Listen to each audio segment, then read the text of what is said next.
Bapak Ibu, saya akan langsung masuk ke dalam firman Tuhan ya.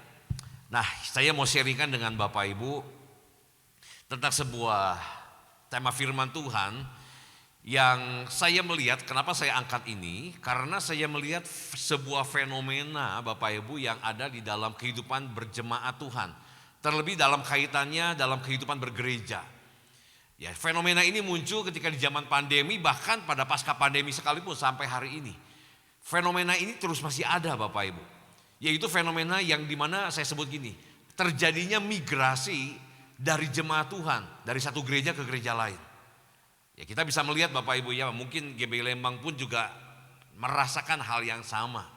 Apa yang dirasakan oleh setiap gereja rasanya menurut saya Bapak Ibu di dalam masa-masa seperti ini. Di mana jemaat Tuhan bermigrasi, berpindah. Nah, memang mungkin satu kali waktu diperlukan Bapak Ibu. Karena ada sesuatu hal alasan tertentu yang kuat sekali. Tetapi yang saya mau sampaikan di sini adalah begini. Waktu kita melakukan itu secara terus-menerus, karena mungkin kita anggap bahwa gereja lama di mana kita sebelumnya beribadah kurang pas. Kita rasa atau mungkin juga bahkan dari alasan yang positif sampai yang negatif. Artinya yang negatif ini mungkin ada kekecewaan dan sebagainya. Nah, apapun yang jadi alasan kita, waktu kita berpindah dari satu gereja ke gereja lain, maka ada sebuah risiko yang perlu kita perhitungkan. Di mana risikonya itu adalah kemungkinan kita bisa mengalami yang namanya kemadekan secara kerohanian.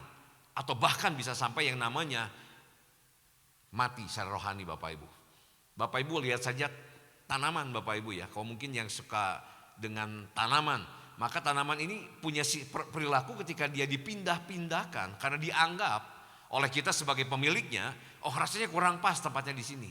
Kurang kena sinar matahari misalkan begitu. Atau kurang kena hujan misalkan. Lalu kita coba terus pindah-pindahkan dengan tempat yang kita anggap paling sempurna di sana. Maka ada risiko bahwa tanaman ini bukannya akan hidup dengan subur, dengan baik. Tapi beresiko malah tanaman ini akan bisa mengalami kematian Bapak Ibu. Enggak tumbuh dengan sehat bahkan. Nah, kalau bagi tanaman saja, kesetiaan dia berada di sebuah tempat, itu menjadi sebuah hal yang penting, maka demikian apalagi dengan kita Bapak Ibu. Untuk dimana kita punya kesetiaan ada dalam sebuah gereja lokal, maka itu menjadi sesuatu yang sangat penting bagi pertumbuhan iman yang sehat, bagi pertumbuhan pengenalan akan Tuhan secara benar. Yang mengerti katakan amin Bapak Ibu. Makanya saya ingin berbagi dengan Bapak Ibu, judulnya adalah komitmen untuk tertanam dalam gereja lokal. Karena dibutuhkan sebuah komitmen, sebuah keputusan dari setiap kita. Di tengah-tengah semua kekurangan yang ada dan kelebihannya juga yang ada. Karena tidak ada Bapak Ibu di dalam dunia ini gereja yang sempurna. Yang setuju katakan amin. Nah, kalau Bapak Ibu sudah setuju dengan statement saya yang barusan bahwa tidak ada gereja yang sempurna, maka waktu kita mencari gereja yang sempurna, kita gak akan pernah ketemu Bapak Ibu. Gak pernah ada gereja yang sempurna di pandangan kita. Selalu akan ada kekurangan. Selalu akan ada sisi buruknya. Selalu ada sisi lemahnya. Tapi juga punya banyak sisi kelebihannya. Kan begitu. Nah Bapak Ibu, makanya pada kesempatan pagi hari ini saya ingin berbagi dengan Bapak Ibu supaya waktu kita masuk ke dalam fenomena itu, saya tidak tahu apakah Bapak Ibu juga merupakan jadi sebuah bagian dari fenomena yang terjadi pada masa pandemi dan pasca pandemi ini. Tapi minimal apa yang dibagikan ini menjadi sebuah pegangan bagi Bapak Ibu semua, supaya Bapak Ibu benar-benar mengerti kenapa sih saya harus tertanam dalam sebuah gereja lokal. Bukan demi kepentingan gerejanya loh Bapak Ibu. Komitmen tertanam dalam gereja lokal untuk kepentingan kita sebagai umat Tuhannya. Karena kita akan mengalami banyak hal yang baik. Nah, saya akan sharingkan dengan Bapak Ibu. Nah, tapi sebelumnya saya mau sampaikan dulu, ada beberapa konsep berpikir dari umat Tuhan yang masih salah rupanya, yang membuat hal inilah akhirnya mereka berpindah-pindah mencari gereja yang lebih baik di pandangan mereka. Nah, yang pertama Bapak Ibu, konsep yang salah yang dimiliki oleh umat Tuhan dalam kehidupan bergereja. Bahwa yang pertama ini, jemaat ini tidak perlu bergabung dan berkomitmen ke dalam sebuah gereja. Itu konsep berpikirnya, bahwa jemaat gak perlu berkomitmen. Jemaat itu bebas, mau ibadah di mana saja boleh. Betul Bapak Ibu, kita punya kehendak bebas, kita punya pilihan, kita bisa memutuskan mau di mana saja boleh. Bahkan orang banyak cenderung ingin jadi Kristen yang independen, yang gak mau terikat dengan sebuah gereja lokal. Padahal Bapak Ibu perlu ketahui satu hal, justru salah satu bentuk komitmen kita sama Tuhan nih Bapak Ibu ya. Salah satu bentuk komitmen kita sama Tuhan adalah berkomitmen untuk berada dalam sebuah gereja lokal. Itu komitmennya. Jadi kita berkomitmen mengasihi Tuhan itu apa wujud nyatanya? Nah kan kira-kira begitu.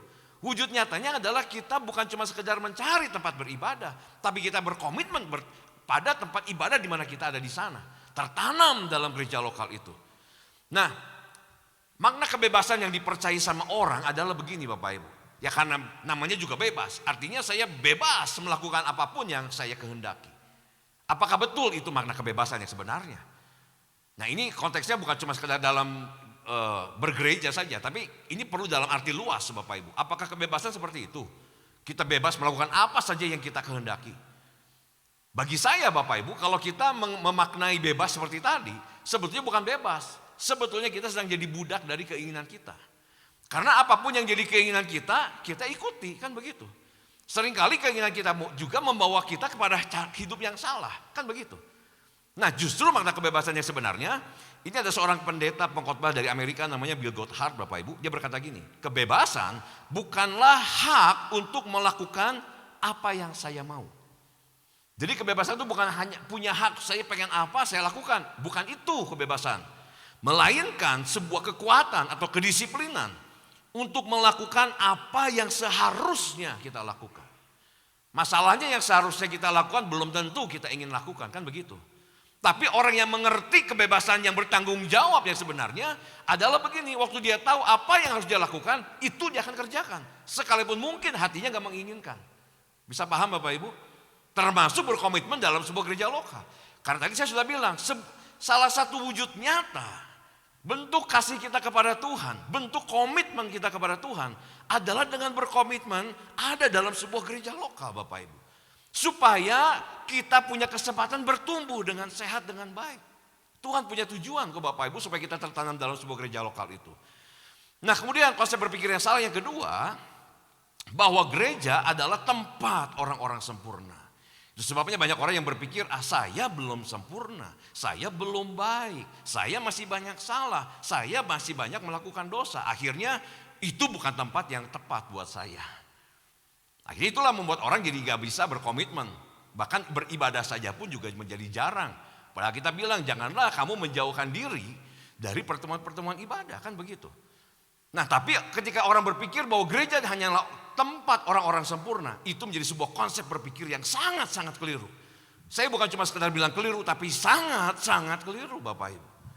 Karena kalau kita memegang konsep itu, gereja akan penuh dengan penghakiman. Karena waktu kita lihat orang yang sudah sungguh-sungguh ibadah di gereja, rajin, lalu satu kali waktu berbuat salah, satu kali waktu dia berbuat dosa, kita mudah menghakiminya. Katanya udah sungguh-sungguh sama Tuhan, tapi masih berbuat dosa. Kita jadi menghakimi Bapak Ibu.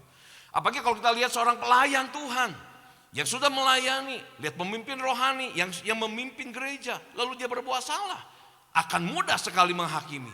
Itu sebabnya Bapak Ibu di dalam dunia online, saya gak usah sebutkan, ada satu golongan Bapak Ibu yang pemimpinnya bilang begini, pengajarnya, bahwa ngapain kita berkomitmen di dalam sebuah gereja lokal. Di gereja banyak orang munafik. Karena hal seperti tadi. Dia melihat orang-orang yang dianggap kudus, orang-orang yang dianggap pemimpin rohaninya jatuh dalam dosa. Munafik katanya begitu. Nah Bapak Ibu lihat, cara konsep orang berpikir yang salah akhirnya membuat orang gak ada berada tertanam dalam sebuah gereja lokal. Ingin bebas seperti yang tadi. Nah itu sebabnya saya mau tulis ini Bapak Ibu. Ada sebuah kalimat bijak yang baik. Church is not museum for a saint. Gereja bukan museum bagi orang-orang kudus. Saya rasa pernah sampaikan di tempat ini Bapak Ibu. Gereja itu bukan kumpulan, tempat-tempat memajang di mana orang-orang kudus itu ditampilkan Bapak Ibu. Karena di gereja tidak ada orang yang kudus. Di gereja adalah orang-orang yang berkumpul yang sedang dalam proses pengudusan. Itu baru Bapak Ibu.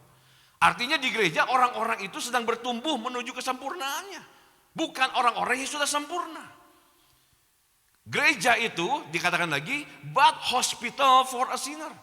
Gereja itu adalah ibarat kayak rumah sakit bagi para pendosa. Artinya para pendosa datang, keluar dari gereja harusnya gak berbuat dosa lagi, kan begitu. Orang yang biasa menipu, datang di gereja, bertumbuh di gereja, artinya dia waktu keluar dari gereja nggak ada lagi jadi orang yang tukang tipu. Kan begitu Bapak Ibu. Orang yang biasa berselingkuh, masuk di gereja, diajar, dibentuk, keluar dari gereja harusnya enggak jadi orang tukang selingkuh lagi. Kan begitu. Jadi bukan berarti di gereja ini nggak ada orang yang selingkuh, nggak ada orang yang berbuat dosa. Ada tempatnya untuk disembuhkan di dalam gereja. Kan begitu. Gereja ibarat bengkel. Mobil yang rusak dibawa ke bengkel untuk diperbaiki. Gak ada bengkel yang menolak mobil yang rusak. Oh, mobilnya rusak. Oh, bukan di sini tempatnya. Pulang. Justru mobil yang rusak, ya inilah tempatnya. Namanya bengkel. Sini kami perbaiki. Keluar dari bengkel, mobil itu sudah benar lagi. Kan begitu Bapak Ibu. Demikian dengan gereja.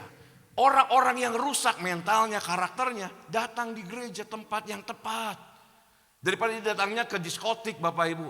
Ke night club itu tempat yang salah. Di gereja tempat yang tepat untuk diperbaiki karakternya, kebiasaannya, mentalnya, cara pikirnya. Yang setuju katakan amin. Maka kalau kita sekarang tahu bahwa konsep berpikir bahwa gereja memang bukan tempat orang-orang yang sempurna, ya itulah gereja. Makanya kita nggak pernah mungkin dapatkan gereja yang sempurna. Bisa paham maksud saya Bapak Ibu? Karena di gereja memang kumpulan dari orang-orang yang sedang terus bertumbuh dalam kesempurnaannya, yang sedang terus dalam proses pengudusannya.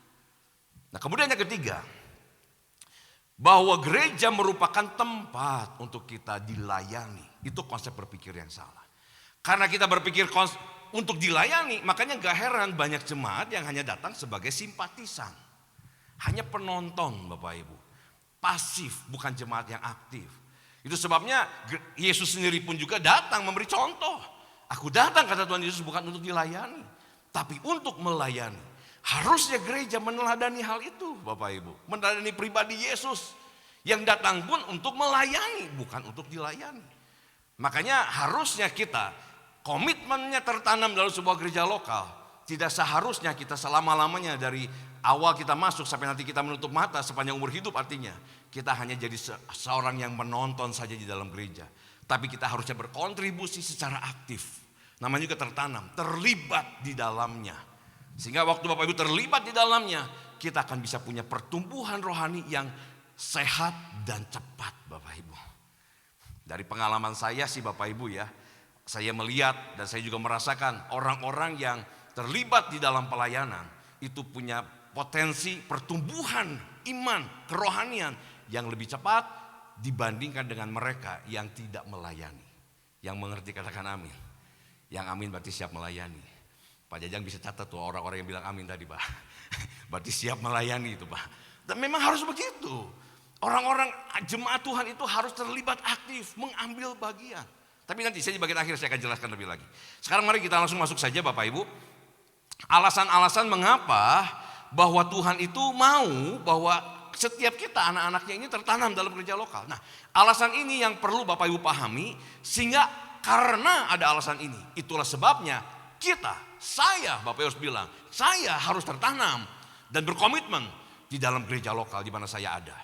Bagi Bapak Ibu ada di GBI Lembang, tertanam di GBI Lembang ini. Apa alasannya yang pertama? Karena Tuhan berkehendak. Ada sebuah kehendak nih, perhatikan Bapak Ibu. Bahwa tidak ada seorang pun anaknya yang hilang. Itu kehendak Tuhan. Amanat agung dikatakan bahwa Matius 28 ayat 19-20. Pergilah jadikanlah semua bangsa itu muridku. Artinya target Tuhan bukan cuma sekedar menjadikan semua bangsa jadi orang percaya. Bukan cuma percaya Yesus, itu bukan target Tuhan. Percaya adalah langkah awalnya, tapi targetnya jadi murid. Bagaimana caranya jadi murid? Tuhan Yesus melanjutkan, baptislah mereka dalam nama Bapa dan Anak dan Roh Kudus. Artinya dibaptis itu begini Bapak Ibu, salah satu makna baptisan adalah terhisap. Menjadi bagian dari anggota tubuh Kristus. Artinya menjadi anggota dari bagian gereja lokal. Itu artinya Bapak Ibu. Tertanam dalam sebuah gereja. Itu namanya baptisan. Bapak Ibu dibaptis di GBI Lembang menjadi anggota dari gereja GBI Lembang. Kan begitu Bapak Ibu. Baptisan salah satu maknanya. Itu bukan satu-satunya. Itu salah satu maknanya. Bapak Ibu adalah menjadi bagian dari anggota tubuh Kristus. Yaitu menjadi bagian dari sebuah gereja lokal. Supaya apa? Lalu berikutnya lagi dikatakan, ajarlah mereka melakukan segala yang kuperintahkan kepadamu. Waktu tertanam ada dalam sebuah gereja. Bukan cuma sekedar mereka sudah jadi percaya, tapi ditanam dalam sebuah gereja, dalam bait Allah. supaya mereka bisa diajar, akhirnya mereka bisa bertumbuh dalam pengenalan akan Tuhan, bertumbuh dalam iman yang sehat, dan akhirnya mereka dikatakan sebagai murid-murid Kristus. Yang paham katakan amin Bapak Ibu. Nah, kendalanya adalah gini. Nah, kita lihat sebentar di sini. Coba diklik ayatnya dari Matius 18 ayat 14 sampai 17. Ini Tuhan Yesus sendiri yang mengajarkannya. Demikian juga Bapamu di sorga, Bapamu yang di sorga tidak menghendaki supaya seorang pun dari anak-anak ini hilang. Lihat, perhatikan. Berarti ini adalah sebuah kehendak dari Allah, kehendak dari Bapa, bahwa tidak ada seorang dari anak-anaknya ini hilang. Maka dibuatlah sebuah keteraturan yang Yesus sendiri sampaikan. Ayat 15-nya, apabila saudaramu berbuat dosa, tegurlah dia di bawah 4 mata. Jika ia mendengarkan nasihatmu, engkau telah mendapatnya kembali. Bapak Ibu, kenapa orang ini bisa ditegur? Karena ada seseorang yang mengenalnya, kan begitu. Seseorang yang tahu kehidupannya dan dia melihat bahwa orang tersebut sedang menyimpang. Orang tersebut sedang berbuat salah, sedang berdosa. Masalahnya pertanyaan saya begini, dari mana seseorang bisa mengenal pribadi orang yang sedang salah itu? Kalau dia nggak terhisap dalam sebuah gereja lokal. Mungkin sampai di sini Bapak Ibu belum bisa menangkap. Kita baca lebih lagi, ayat yang ke-16-nya. Jika ia tidak mendengarkan engkau, artinya dia tetap keras kepala. Sampaikanlah bawalah seorang atau 2 orang lagi. Supaya atas keterangan 2 atau 3 orang saksi, perkara itu tidak disangsikan. Artinya ajak 1 atau 2 orang lagi yang mengenal sama orang yang sama itu. Dan kalau sudah dikumpulkan 2-3 orang ini, maka perkaranya udah jauh lebih kokoh, tidak disangsikan lagi. Nah, perhatikan Bapak Ibu, dari mana 1-2 orang lagi yang lain yang juga mengenal orang yang tadi? Kalau bukan terjadinya di dalam sebuah gereja Bapak Ibu. Karena nggak saling kenal kalau kita bukan di dalam gereja. Atau kalau kita cuma jadi seorang simpatisan yang berpindah-pindah dari satu gereja ke gereja lain. Kehadiran kita di gereja itu tidak akan dikenal. Boro-boro tahu keadaannya, dikenal saja enggak Bapak Ibu. Gereja gak akan tahu kehidupan orang itu seperti apa. Para pemimpin rohaninya gak pernah tahu dia sedang berdosakah, sedang baik-baikkah, atau sedang apa. Gak pernah tahu. Karena dia hanya lewat, hanya sekedar penonton di situ Bapak Ibu. Bahkan lebih kuat lagi pertanyaan ayat ke-17-nya. Jika ia tidak mau mendengarkan mereka yang 2-3 orang saksi tadi, sampaikanlah soalnya kepada jemaat.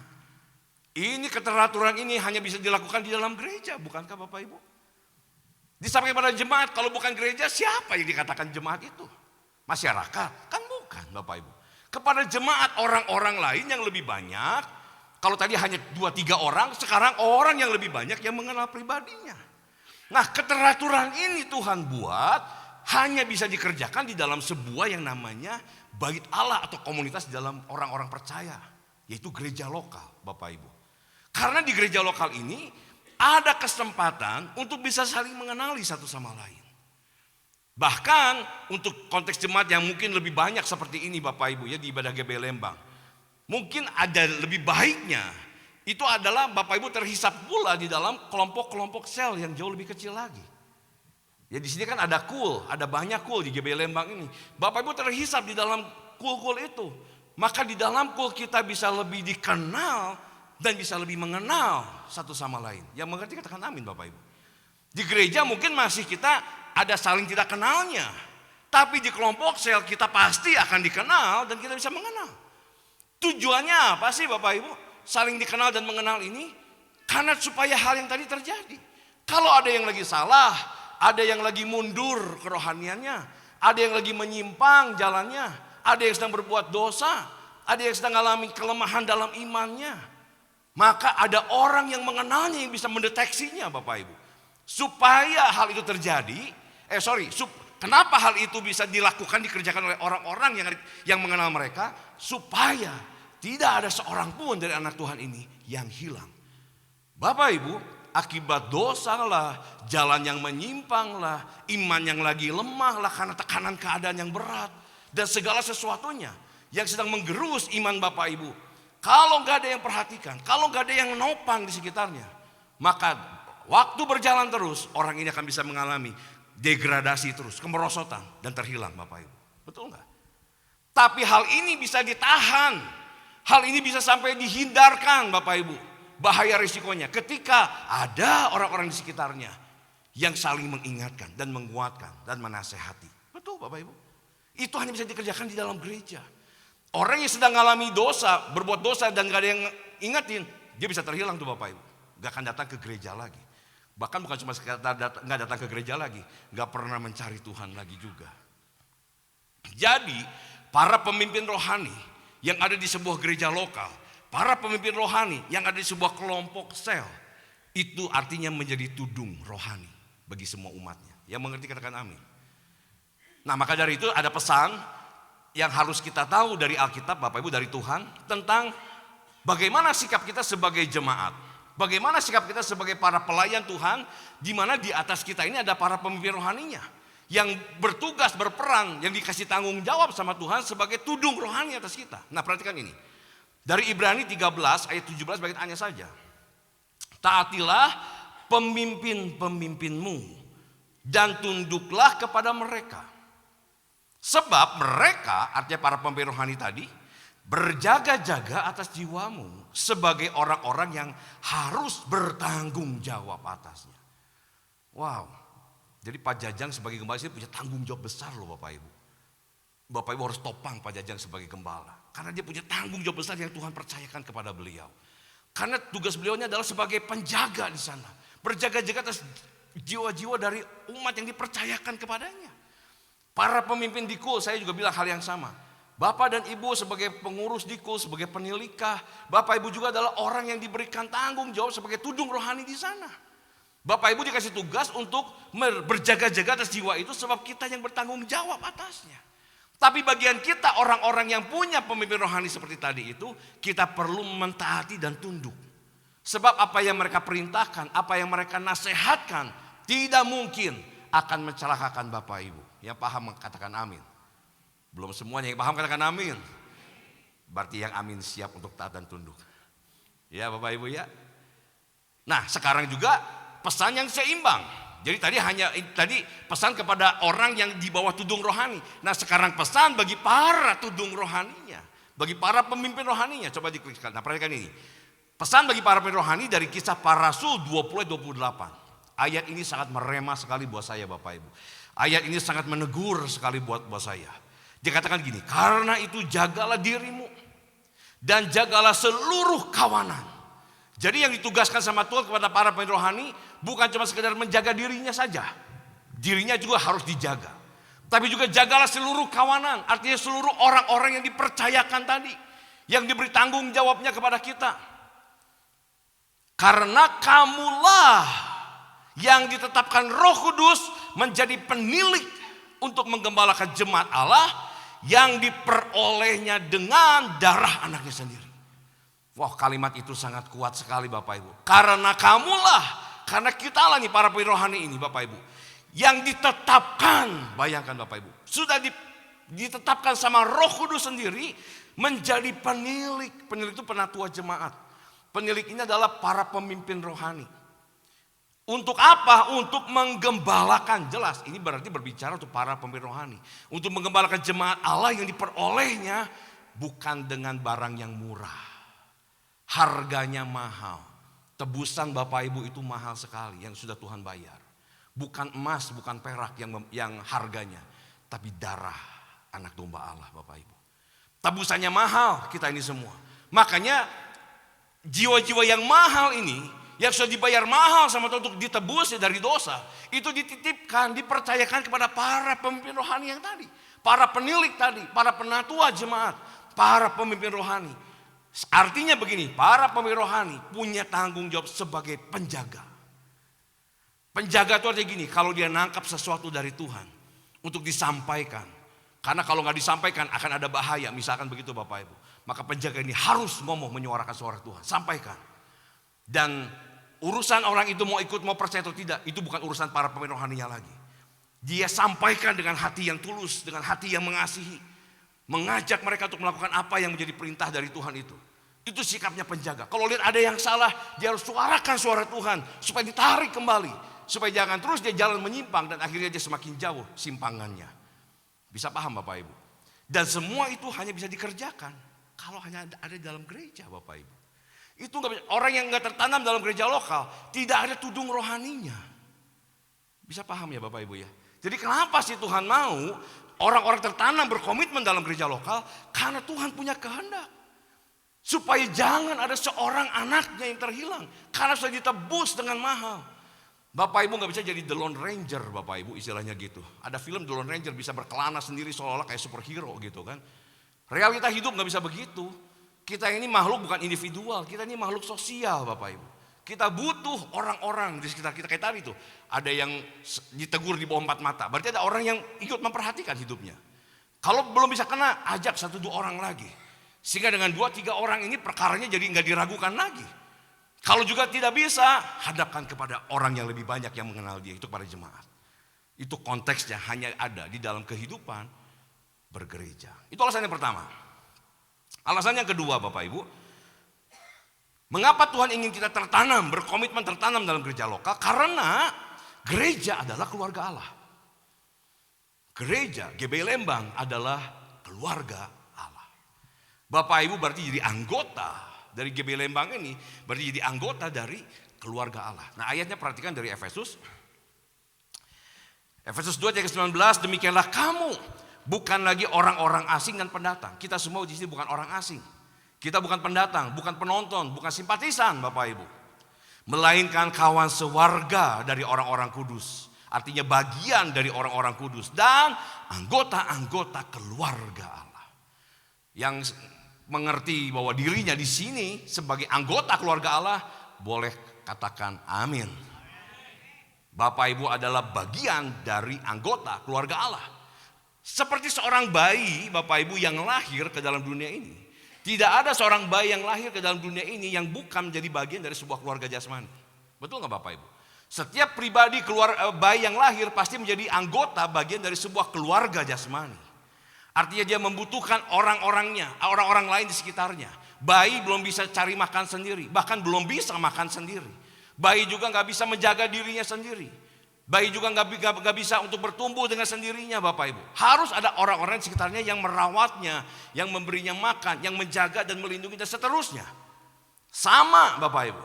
Tidak ada satu orang pun anak Tuhan yang lahir baru artinya.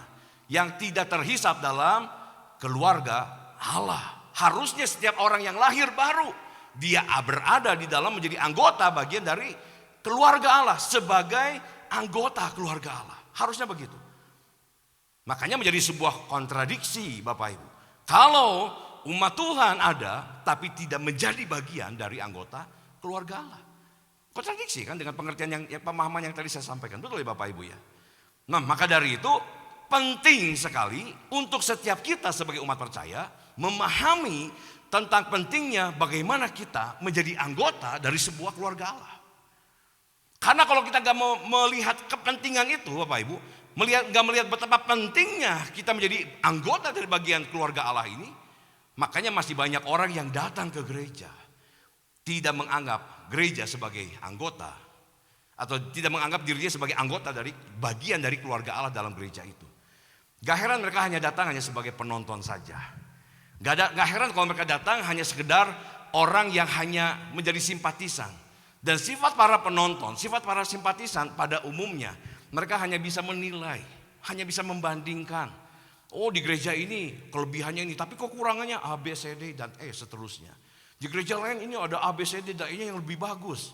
Hanya jadi pembanding Bapak Ibu. Khotbahnya lebih bagus di sana loh. Suasana pujian penyembahannya, wah di sini oke lah gitu. Jadi pembanding saja Bapak Ibu. Padahal Tuhan tidak mengharapkan yang seperti itu. Karena selama kita terus lakukan yang seperti itu, kita tidak pernah bisa bertumbuh dengan baik Bapak Ibu. Nah, sekarang alasan yang ketiga yang terakhir, kenapa Tuhan mau Bapak Ibu dengan saya itu tertanam, berkomitmen untuk tertanam dalam gereja lokal. Salah yang pertama tadi, karena Tuhan menghendaki tidak ada satu anaknya pun yang hilang. Tuhan gak berkehendak Bapak Ibu ini hilang dari hadapannya.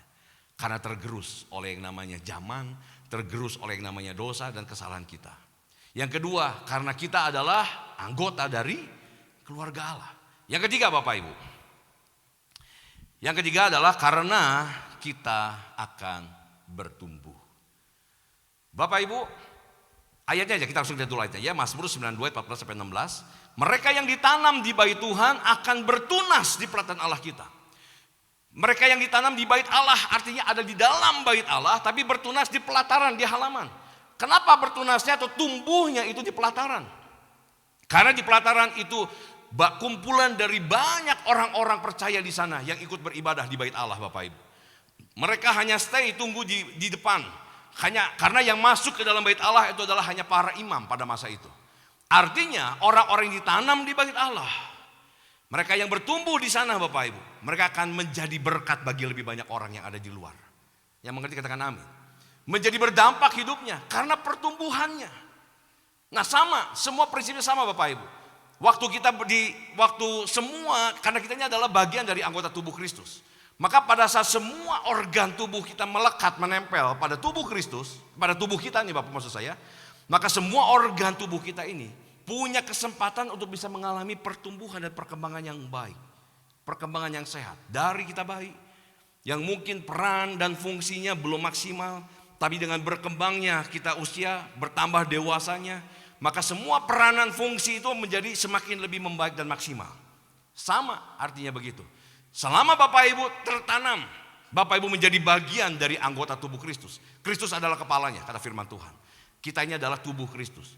Dan Bapak Ibu menjadi anggota dari bagian tubuh Kristus. Selama kita melekat pada tubuh Kristus, Bapak Ibu, di mana Kristus adalah kepalanya, maka setiap kita punya kesempatan untuk bisa bertumbuh. Bahkan lihat ayat ini. Pada masa tua pun mereka masih berbuah, menjadi gemuk dan segar. Artinya pertumbuhannya dalam jangka yang panjang. Sampai masa tua pun tetap jadi berkat. Sampai masa tua pun tetap berdampak kepada orang-orang di pelataran Allah tadi, Bapak Ibu. Untuk memberitakan bahwa Tuhan itu benar. Bahwa ia gunung batuku dan tidak ada kecurangan padanya. Artinya Bapak Ibu itu benar-benar menjadi saksinya bagi Allah. Punya kesaksiannya efektif bagi kerajaan Allah. Tapi syaratnya Bapak Ibu harus tetap melekat pada yang namanya tubuh Kristus. Tertanam pada gereja lokal. Nah, coba tolong diklik sekali ayat ini. Perhatikan dari Yohanes 15 ayat keempat. Yesus berkata gini, tinggallah di dalam aku dan aku di dalam kamu. Sama seperti ranting tidak dapat berbuah dari dirinya sendiri. Kalau dia terlepas artinya dia pasti mati Bapak Ibu. Maka dia harus tetap melekat tinggal di dalam aku dan aku di dalam kamu. Kalau ia tidak tinggal pada pokok anggur artinya terlepas, demikian juga kamu tidak berbuah. Jikalau kamu tidak tinggal di dalam aku.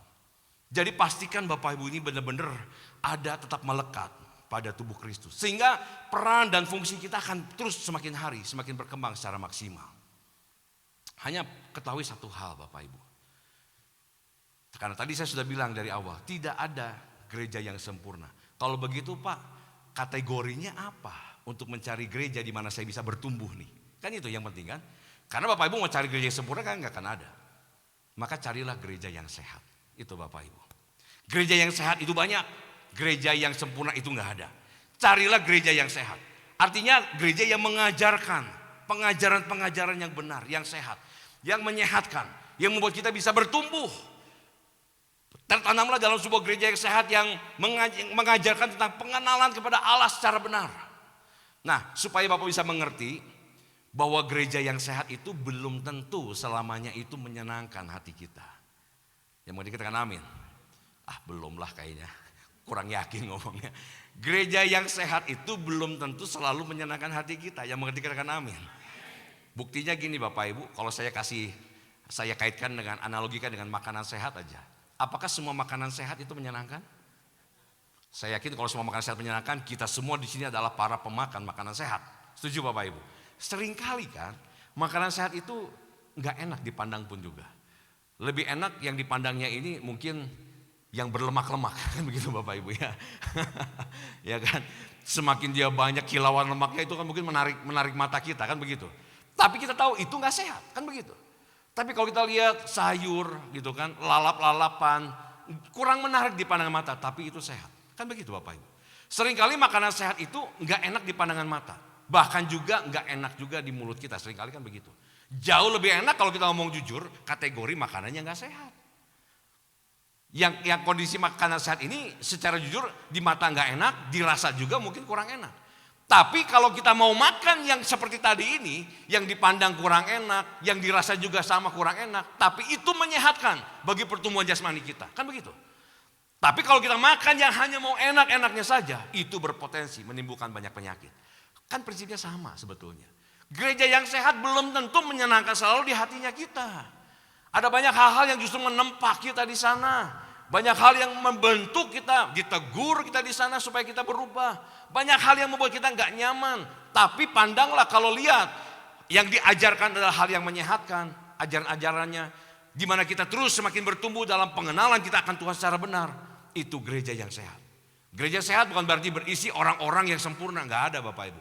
Tapi orang-orang juga komunitasnya adalah komunitas yang punya iman yang sehat. Orang-orang itu sedang bertumbuh, mereka pun juga Bapak Ibu.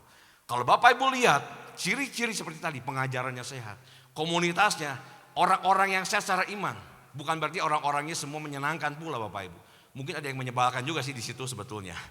Tapi kalau karena yang menyebalkannya ini membuat Bapak Ibu bisa bertumbuh, puji Tuhan Bapak Ibu, itu jadi hamplas bagi kita. Mendingan jadi hamplas atau mendingan dihamplas Bapak Ibu? Bapak Ibu pilih mau jadi hamplasnya atau mendingan yang dihamplasnya Bapak Ibu? Mendingan yang dihamplasnya. Karena kalau hamplas nanti jadi habis.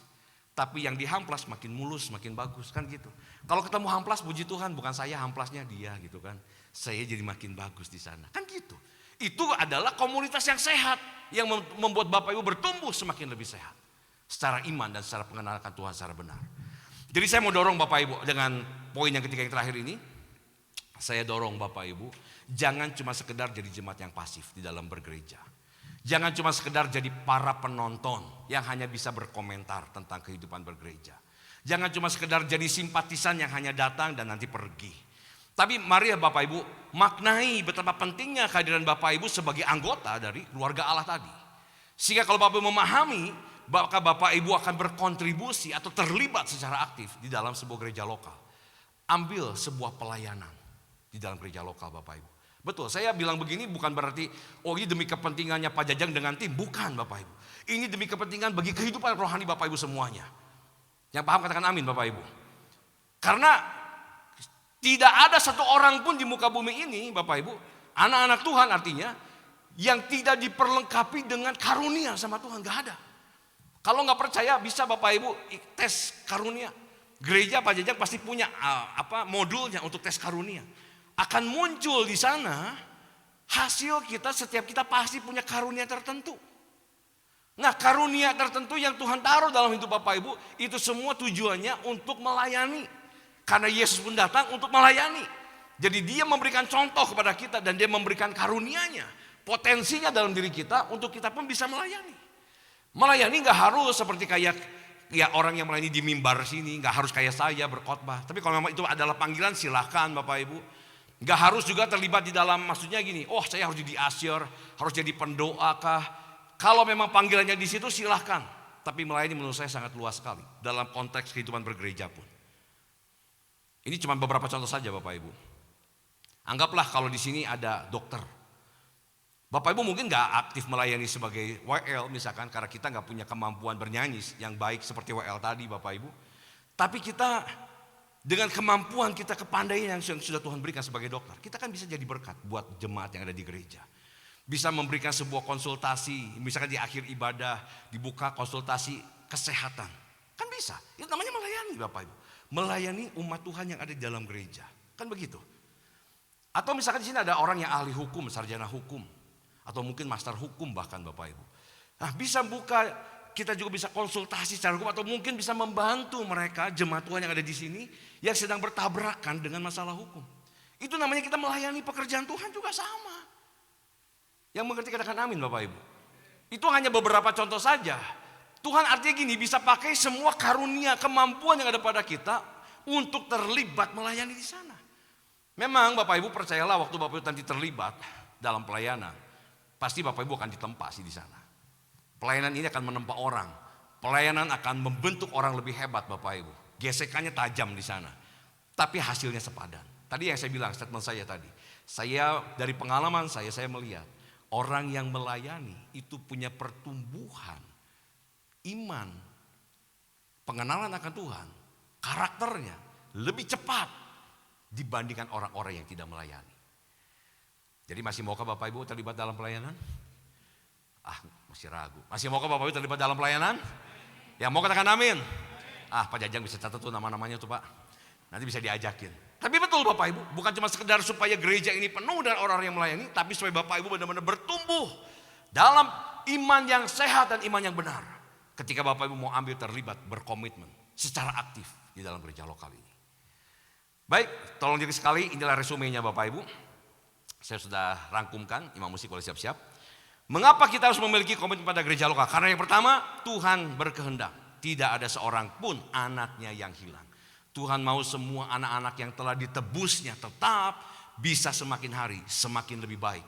Jadi murid Kristus artinya. Bukan cuma sekedar jadi orang yang percaya. Kemudian yang kedua, karena gereja itu adalah keluarga Allah.